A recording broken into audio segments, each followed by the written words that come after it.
So over the weekend, you're just going to read the next 22 pages of On the Social Contract. And so Rousseau conveniently divides this up into 4 books of relatively equal length.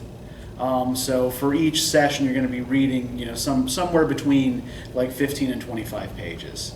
We're going to be doing 3 more sessions after today on Rousseau, after which we're going to be doing a writing day in the computer lab down the hall, right? So you'll have a chance to start working on the draft of your paper, and I'll be sitting there with you to help to give you feedback or to answer questions as you have them. Then we're going to be doing a peer review day. You're going to look over each other's papers and give each other feedback, and then the drafts will be due, right? So does anybody have any questions about stuff that's coming up? We are actually kind of coming up close on midterm now. It's weird how quickly this goes, but.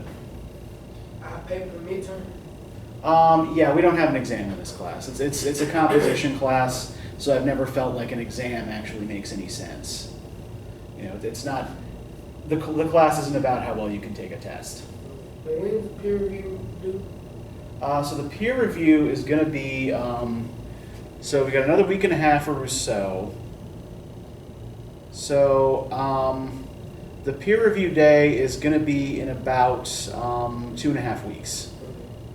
So we got a little bit of time before that. But it's still probably a good idea to be thinking about that paper already, right? And maybe start sketching out some ideas as we start reading Rousseau. Does anybody have any other questions about stuff that's coming up? No, I got one more question. So Yeah, shoot. the paper we write, we basically just pick which book we want and find a topic or something. Yeah, that's exactly what we're doing. So you're going to pick either Voltaire or Rousseau, and you're going to make an argument about how some broad theme in either work is represented and why that matters. Yeah, and so some of the stuff we were doing last time with Voltaire, right? Kind of thinking about those bigger issues and kind of dividing up into binaries and looking for evidence to support either side of the binary, right? That's the kind of stuff that I hope will help you generate a paper topic. And again, if you feel stuck or if you want to float ideas by me before you start writing, yeah, just shoot me an email or come talk to me. I'm happy to look over anything that you're working on. I'm happy to talk through ideas with you. In fact, I hope that you'll float ideas by me before you start writing. Any other questions?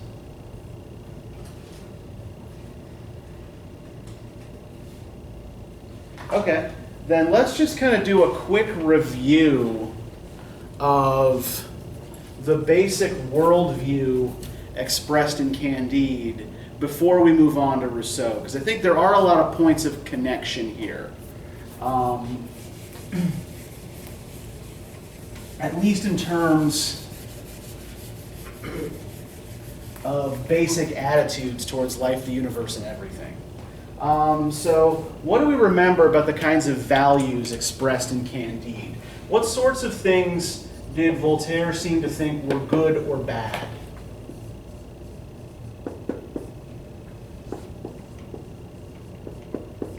What was good? What sorts of things were good in Candide?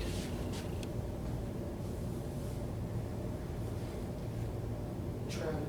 Okay, travel and experience, right? Yes. Travel is good. Right? Don't get stuck in your little bubble. What else was considered good in Candide?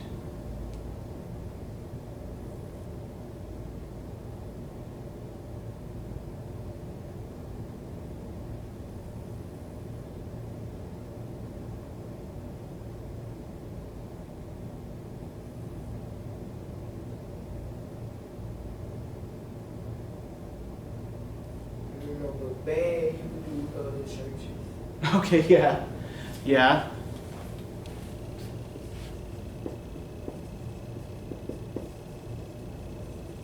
And I think that what's probably more important than labeling the church bad is thinking about why Voltaire thinks the church is bad. What does he think is bad about the church? What doesn't he like about the church?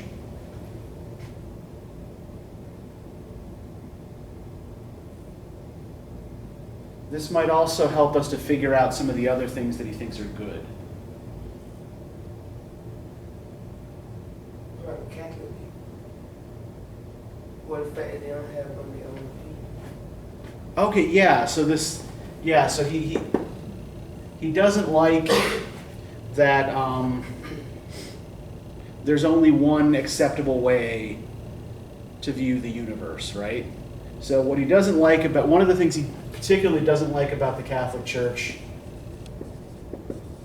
is censorship, right? So if he doesn't like censorship, if he thinks censorship is a bad thing, then what can we infer he thinks is a good thing?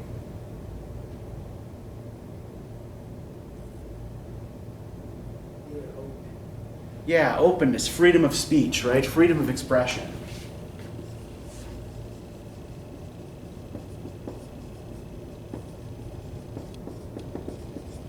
What other things does Voltaire seem to dislike or to think of as bad?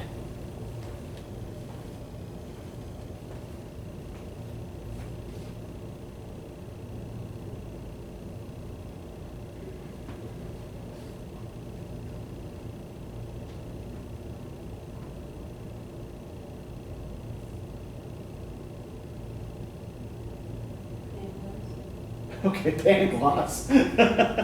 Okay.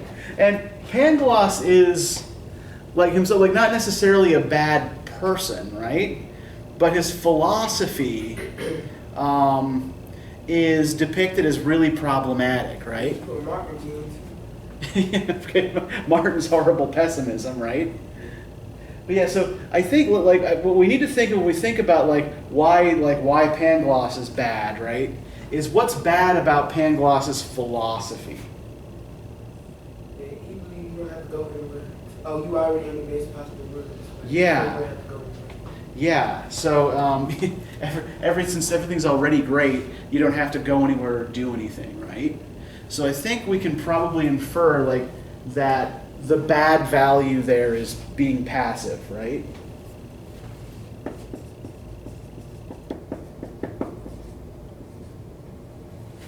Just kind of letting things flow over you.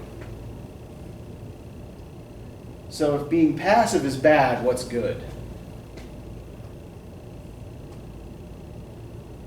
Think about that last sentence of the book. All right, let us cultivate our garden. Yeah. Yeah, if passivity is bad, then work and activity are good, right?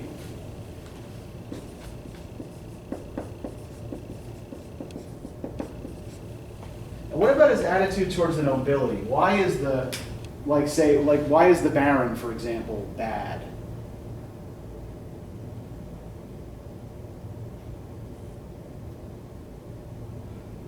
Or at least foolish?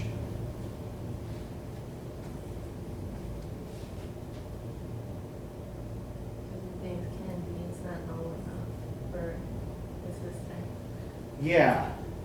Candide doesn't have enough quarterings on his coat of arms to marry Cunegonde. So, if the Baron's problem with Candide is that Candide isn't noble enough, right? Then what is the Baron? What does that make him? If he'll only associate with people who are a certain level of nobility. Yeah, he's an elitist, right? So we can put elitism in this bad column as well. Then if elitism is bad, then something more like populism, right, is good, right? Where ordinary people and their opinions are valued. So we can kind of sketch out here a kind of basic worldview from Candide, right? A basic set of values that Voltaire seems to want us to espouse, right? And I think we need to keep all of this in mind as we're talking about Rousseau, who's writing around the same time, right? So Candide is published in 1758. On the Social Contract first appears in 1762. So they're only a couple of years apart there, right? So it's coming out of the same cultural matrix that Candide is coming out of. And I think I mentioned last time that Voltaire and Rousseau did know each other. They traveled in the same circles, they had a lot of the same friends, but they hated one another.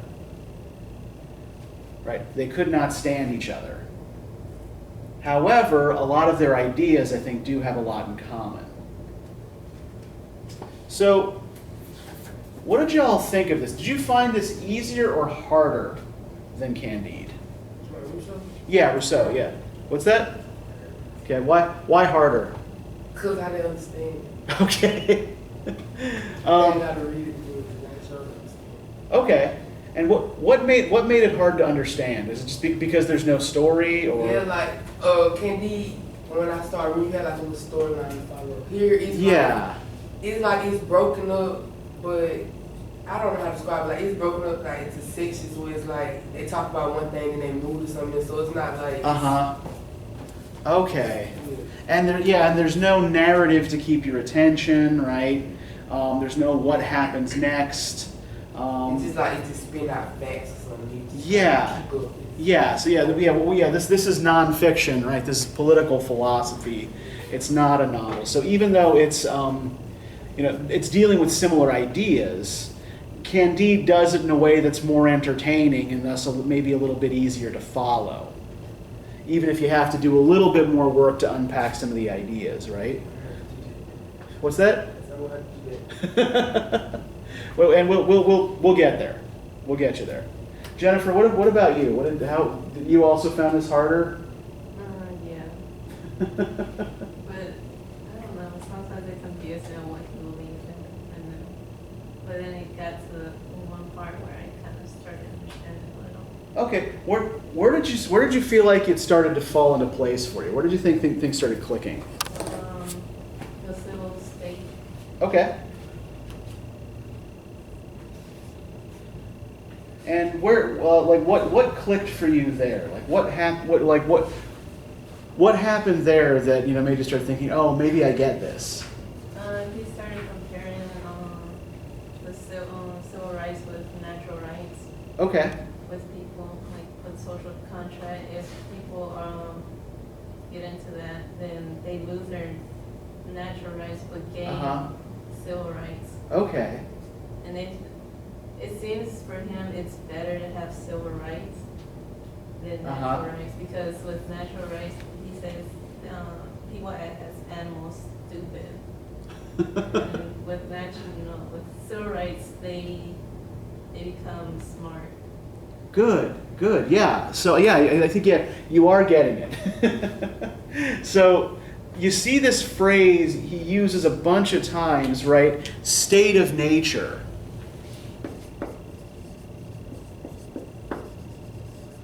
Were either of you able to figure out what this means, to be in a state of nature?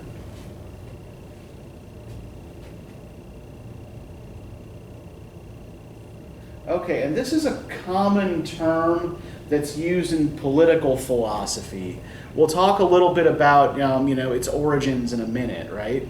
But essentially, like when human beings exist in a state of nature, right? The state of nature is basically what we are like when we have no government.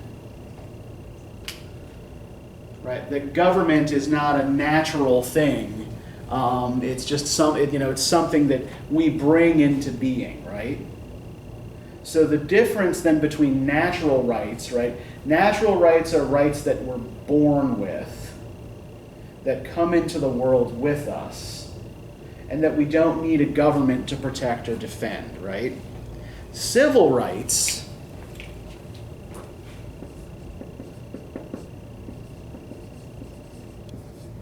on the other hand, are rights that are dependent on human-made laws and institutions, right? Civil rights are guaranteed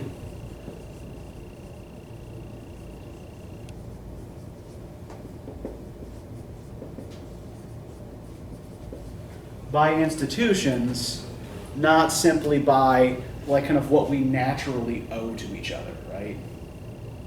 Or how we naturally behave with each other when nobody's watching. So I'm going to give you just like a little short history here to help explain how we get to this idea. And maybe this will help some of this make a little bit more sense, right? So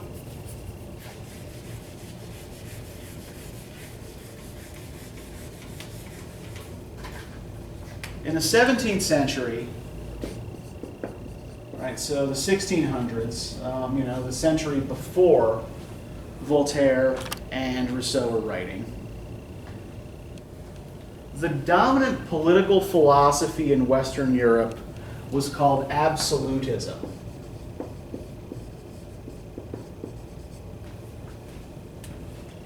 Have either of you heard this term before?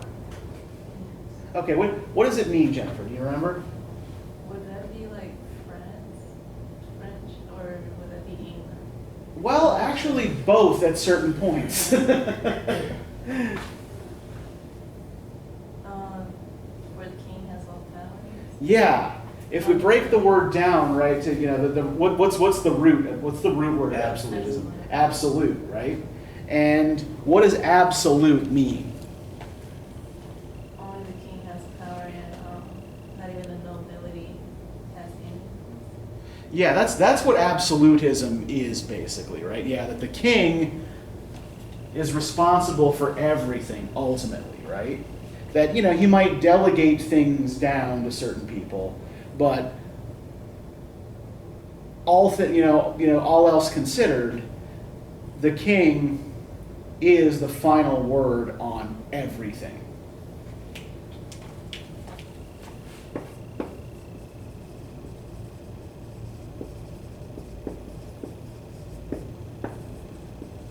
And this worked out differently in practice in different nations, right?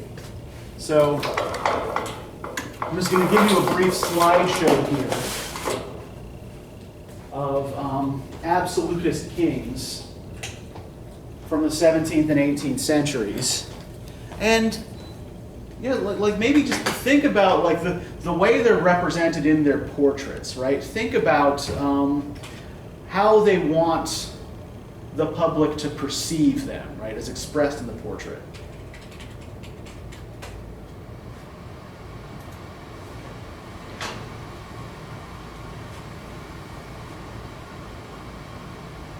And now we wait. I don't like that sound.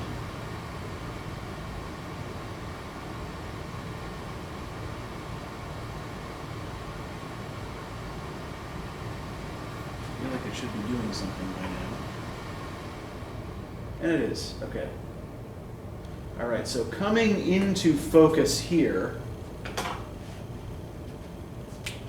is England's primary experiment with absolutism, Charles I.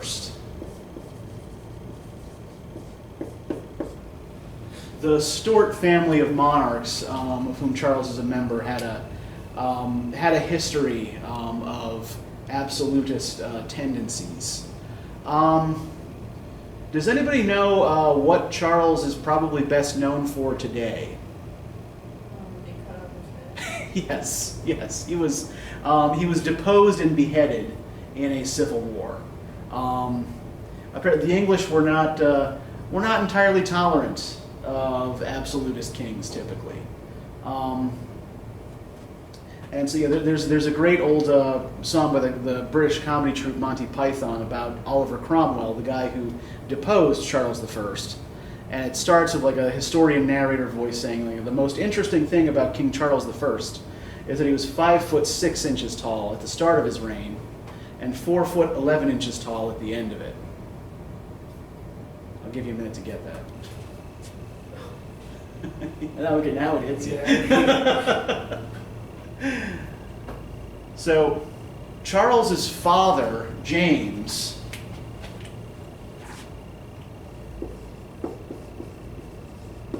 it was James the First of England and James the Sixth of Scotland. He's the first joint monarch of both kingdoms. Had written 2 books at the end of the 16th century called The True Law of Free Monarchs.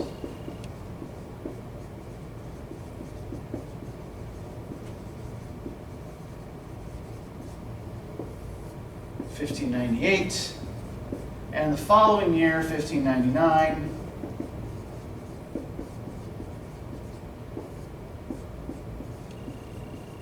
a kingship manual he called Basilikon Doron, which in Greek means the gift, something like royal gift.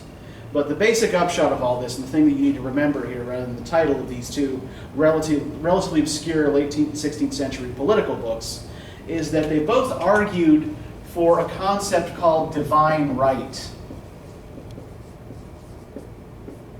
Now, if you've never heard of this concept before, can you infer what divine right must mean as a political idea?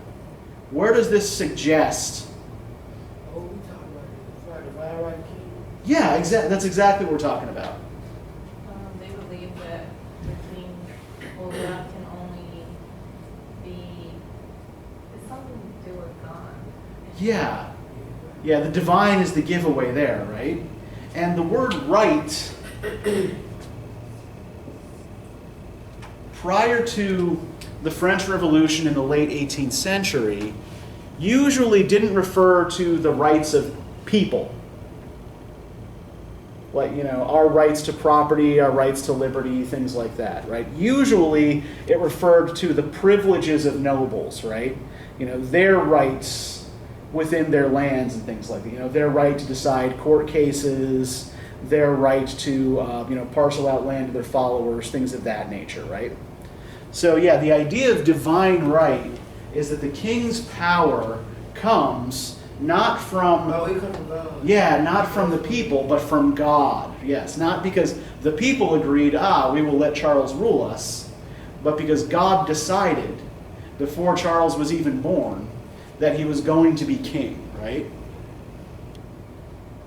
And as Charles finds, this is actually a kind of shaky idea for founding your kingship on. It was,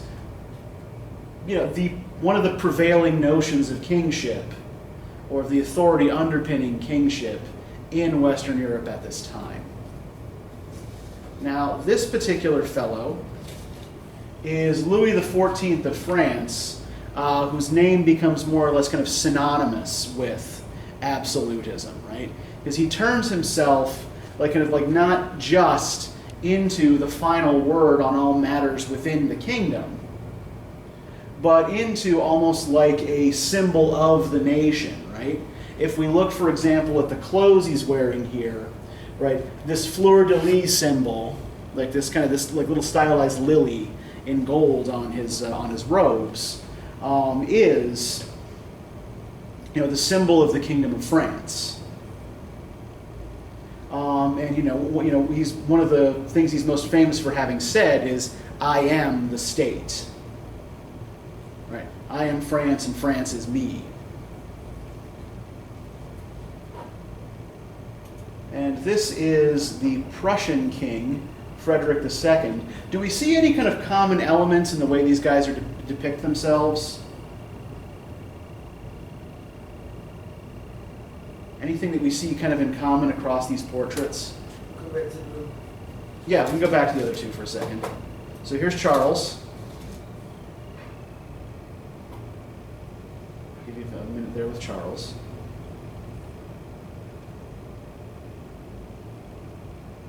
And here's Louis.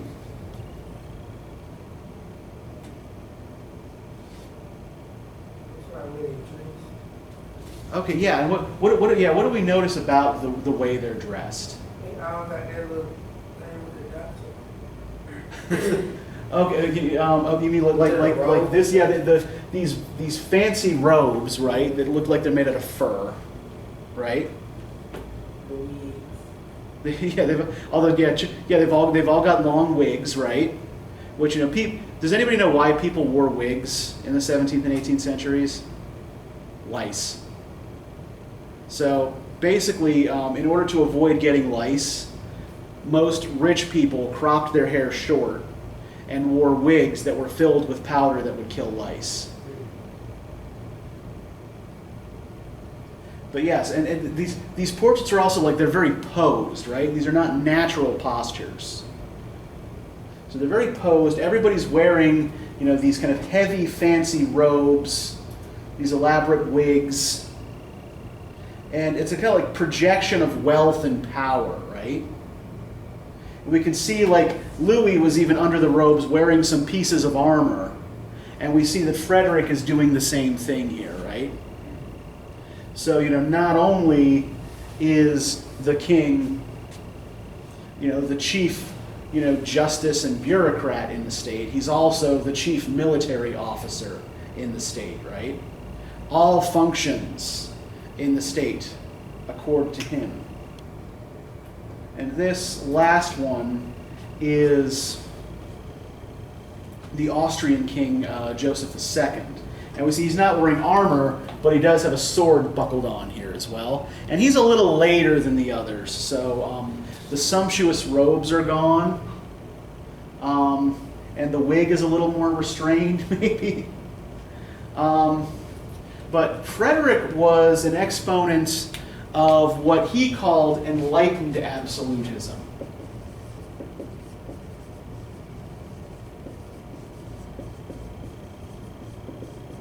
Which is another reason why he maybe looks a little different from the others.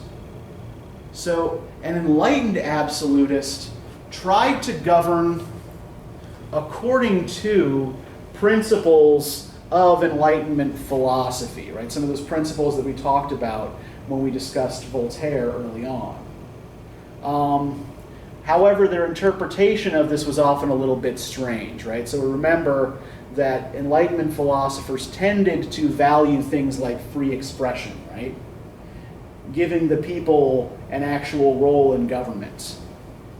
The way Joseph and also Frederick of Prussia interpreted this was that the ruler should rule for the benefit of the people, but the people shouldn't really have any say in how they're ruled, because the people are idiots and don't know any better. So, Joseph, for example, while Louis is famous for the quote, "I am the state," Joseph is famous for the quote, "Everything for the people, nothing by the people." Does that make sense? You understand kind of what he means by that? Okay. So this is the dominant political philosophy at the time that Voltaire and Rousseau were writing, right? This is kind of what they're pushing up against. Now, around this time, we have the emergence of a new kind of political entity as well, right? So the old form of European government in particular was the empire. So what's an empire? If you rule an empire, what do you rule? The entire city. Well, just a city? The country. Bigger, right? You rule many countries, some of which are not very close to each other, many of which might speak different languages, and citizens of which, by and large, don't necessarily think of themselves as belonging to the same place, right? So if you look, for example, at the old Roman Empire, right? The Romans ruled most of the area around the Mediterranean, but there wasn't necessarily a unified Roman culture outside of central Italy, right? People who lived in Greece still thought of themselves as Greek. People who lived in France thought of themselves as Gauls. You still had Carthaginians and Berbers in northern Africa. You had Cilicians in the Middle East, right? Jews in Judea. So everybody had to pay taxes to Rome, and they had to obey Roman laws, but relatively few people had a sense of themselves as Romans, right? And that's kind of how an empire works. You don't really think of yourselves as being part of one people, right? In part because, like most of the other people in that empire, you're never going to meet, right? You're never going to see them. You're never going to encounter them. What is kind of the level of place that's closest to your own experience? What are you going to what kind of place are you going to identify with most closely?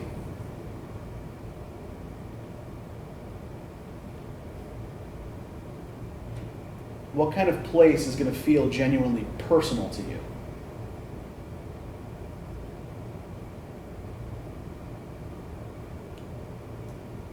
Like what size place?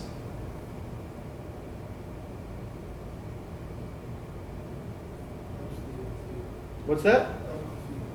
Okay, so think about it this way. So if you are, so let's think of the United States as a whole, right? How many places within the United States are you ever likely to actually visit? If that, right? Most people don't end up traveling more than about 50 miles from where they were born, right? So most of our worlds basically exist on the our worlds of personal experience exist on a very localized level. So it's often difficult to imagine ourselves as being part of any kind of body that's like bigger than our town or our county or our state, right? And that's one of the problems with administering something like an empire, is that people don't identify closely with that empire, right? If anything, they may even see it as a kind of outside force that has come in and taken over that they want to get rid of, right? That was certainly the Jewish attitude, for example, towards the Romans in the ancient world. They wanted the Romans the hell out. This is also the attitude of a lot of British colonies in the 18th and 19th centuries, right? They didn't want the Brits there. They wanted them to go. So over time, two other concepts develop, right? The idea of a nation and the idea of a state. So, do either of you know what a nation is?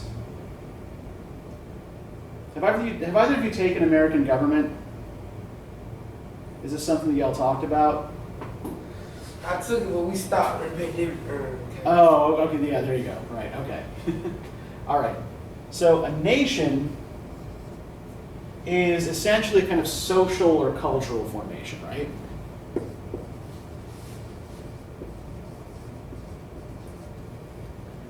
It's a group of people who share some agreed upon cultural affinity, right?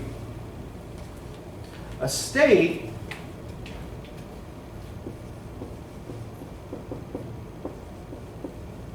is a government body, right? Essentially, kind of like it's an entity constructed out of laws rather than social affinities, right? So what we start seeing in the 18th century is these two concepts coming together into what comes to be called a nation state, where you have large groups of people who have decided that they have enough of a kind of shared cultural affinity to coalesce under these shared governments, right? That the state is supposed to protect the rights of people who belong to the nation, however that's defined. And in the 18th century, this is still an emerging concept, right? It's still a little bit fuzzy, this idea of a nation state, right? And there are a couple of thinkers who help bring this idea into being. But first, before I continue, do either of you have questions yet? Is any of this, I know I'm throwing a lot of information at you. Is any of this confusing? Is all of it confusing?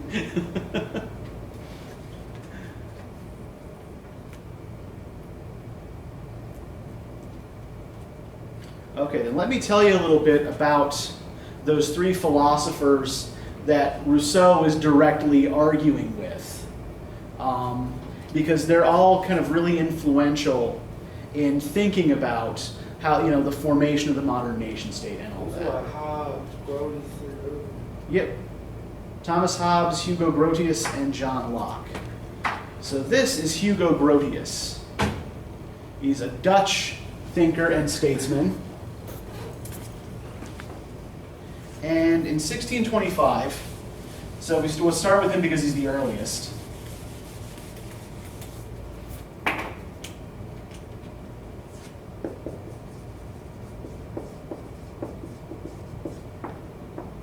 Grotius wrote a book called On the Law of War and Peace.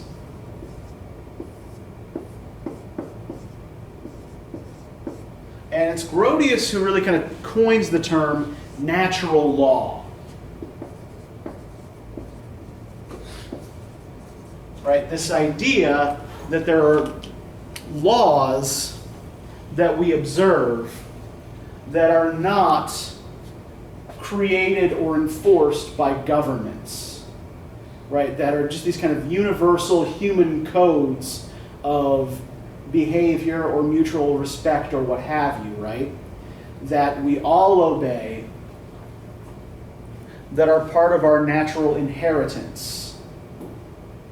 And Grotius kind of comes up with this concept because, the early 17th century is a really unstable political period. You've got these new states emerging, and a lot of them are not very friendly towards one another.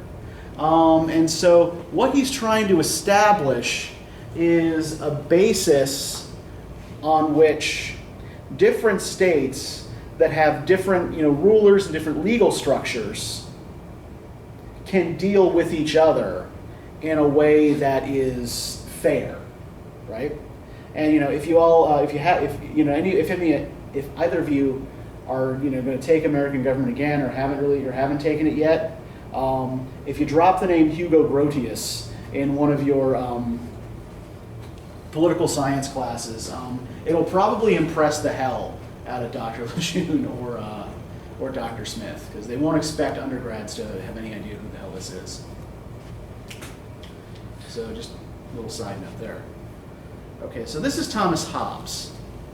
Now, did either of you get or have a look at the piece I gave you on Thomas Hobbes, and were able to figure out what his thinking was?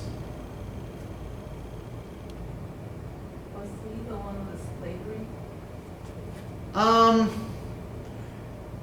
That's probably more. I think John Locke says more about slavery than Thomas Hobbes does.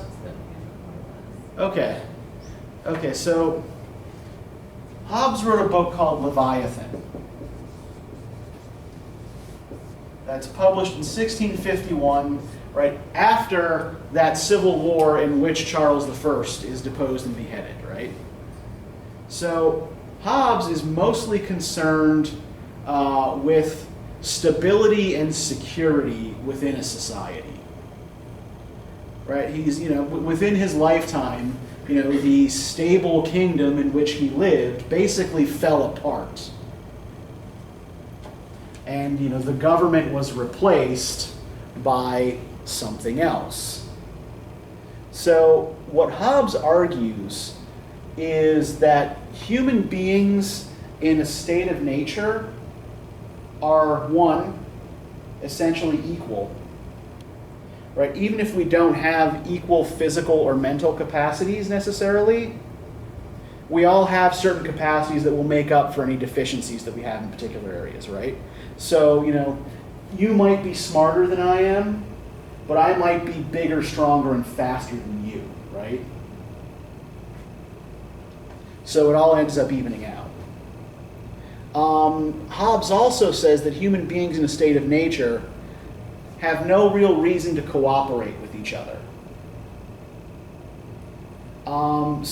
Except for temporary mutual gain.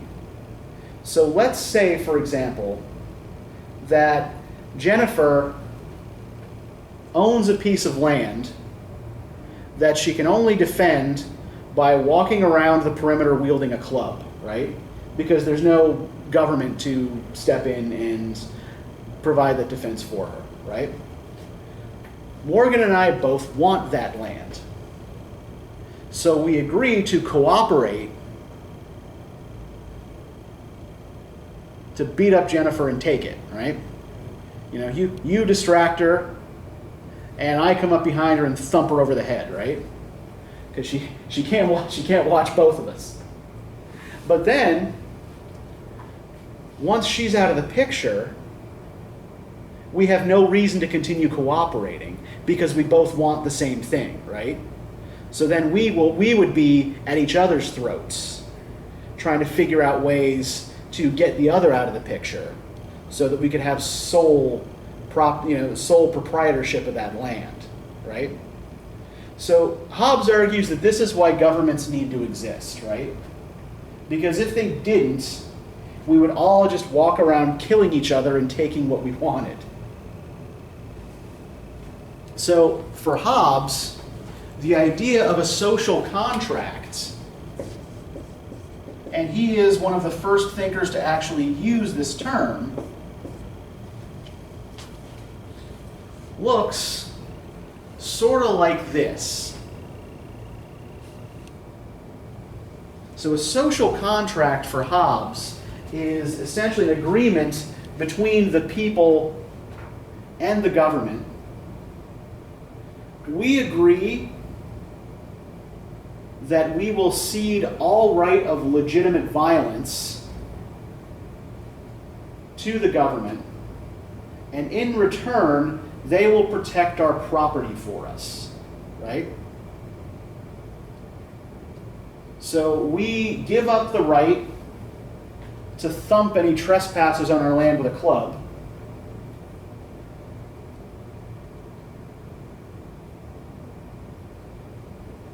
Because the government will step in then and protect that land, right? So for Hobbes, it ultimately comes down to property rights, right? He's not really talking about civil liberties or anything like that. He's not concerned with those kinds of rights. He's mostly concerned with people not killing each other and taking one another's stuff. And what we have here, this is the image on your, like, what's called the frontispiece. Like, would be the first thing you see when you opened his book, if you bought a copy in 1651. And let's kind of just take a minute here and look at what we have here. What do y'all see in this image? Is his body made up of people? Yeah. So we've got, a body made up of people, right? It's kind of like the social contract part of it. So he like represents the government, and that's the people. Yeah, exactly. Yeah. So who is this? Who can we tell this is because of the head, right? Just what? Charles. What's that? Charles. It actually does look a lot like King Charles, right? So that's what happened to his head. But yeah, he's wearing a crown, right? So this is clearly supposed to be the king, right? And so the king's body is made up of all the people. And I don't know if y'all can see this from where you're sitting, but are the people facing us or facing him? Yeah, they're all looking up at him, right? Looking up to him for protection. As he wields the scepter of authority and the sword of justice, right? So the king, there is an idea here. So this is not a divine right argument. There is an idea here that the king is empowered by the people. and gets his legitimacy from, you know, the people's consent, the people's agreement, right? But it's also clear that the people are basically giving up power to the king, right? They're what empowers him, but they don't have the power themselves. You know, we see, you know, here the king kind of looking out over the, you know, the hills of England and, you know, the city of London and all that fun stuff. Now, the last of the three thinkers that I asked you to look at was John Locke. And Locke is last here because latest and probably most directly influential on both Rousseau and also on our concepts of how a social contract is supposed to work in the United States, right? And look, one of the reasons we're doing all this is, yeah, like part of it is set up for the whole French Revolution reacting to the past game thing, but a lot of it also is to try to understand the philosophical underpinnings of our own government and, you know, our own, you know, our own political society, right? So, did either of you, how well did either of you understand Locke's ideas if you had a look at them? Or have you heard about Locke in other contexts before?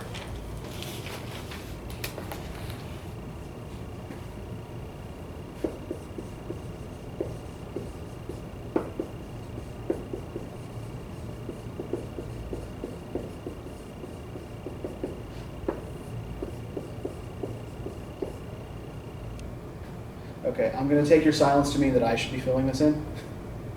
Okay. All right.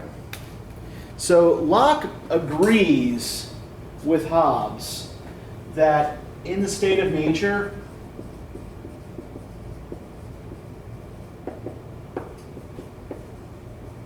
all human beings are free and equal. However, he does not agree with Hobbes that this is a bad thing, right? Hobbes thinks that because all human beings are free and equal in the state of nature, it means we're just going to try to kill each other and rob one another. Locke does not see this way, because he says that even when we are in a state of nature,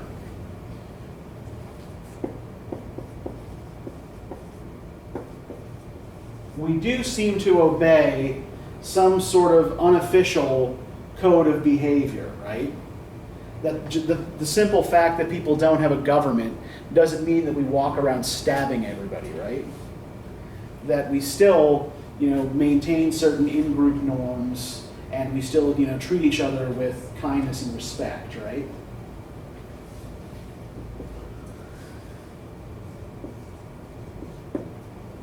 Right, these kinds of natural laws that Grotius talked about.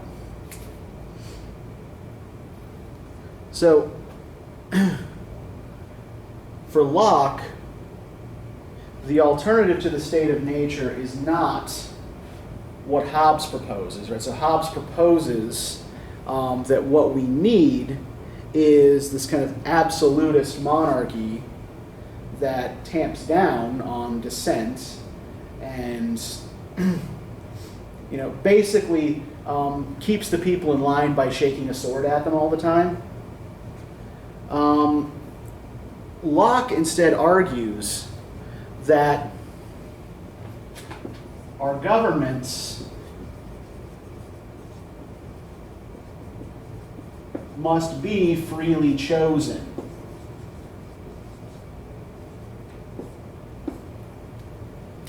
Right, that no government can rule without the consent of the people. And this doesn't, by the way, necessarily mean that a government has to be a democracy for Locke, right?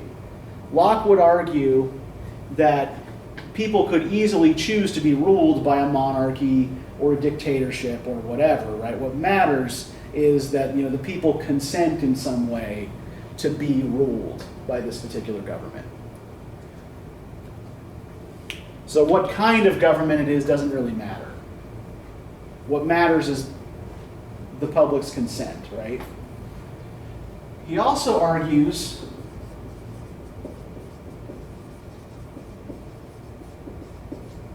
that we have a right of revolution. That if the government does not meet its obligations to us, then we have the right to replace it, right? Because the social contract has thus been broken.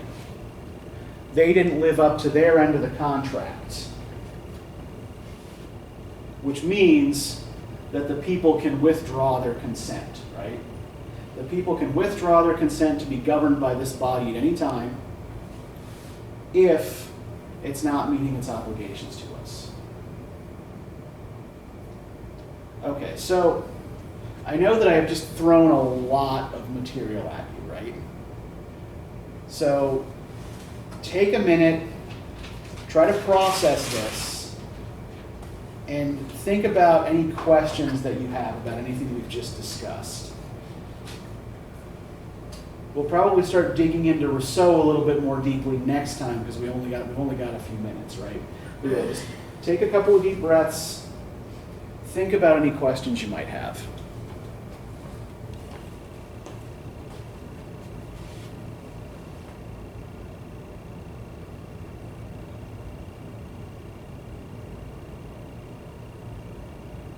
So all three of them kind of have the same view.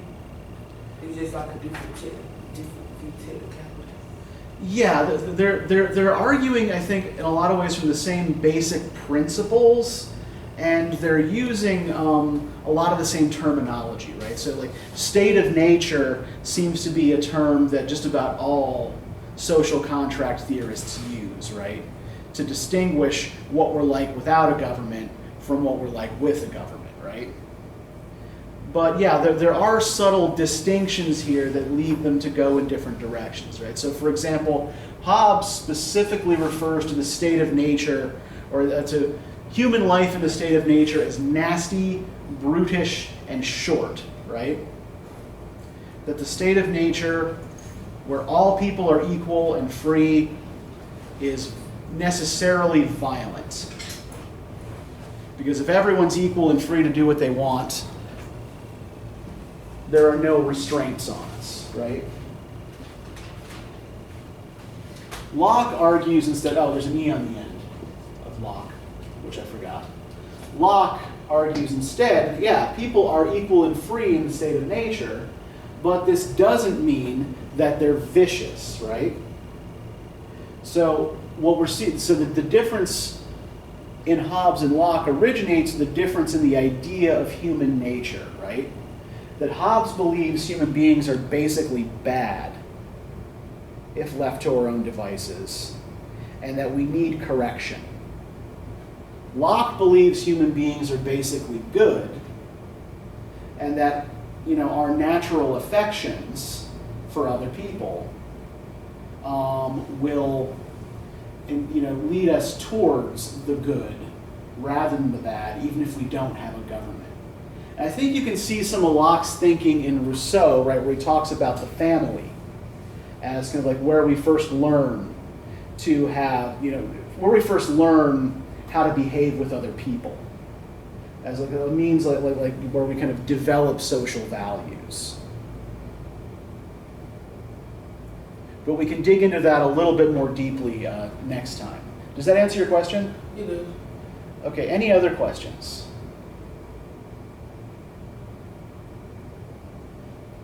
Okay, then let me just give you the guide questions for next time, since we are about out of time anyway. And I think that, like, I know that we didn't really get to talking about Rousseau directly today, but I still think that this was probably useful and will help you understand the premises that he's arguing from as you continue with this.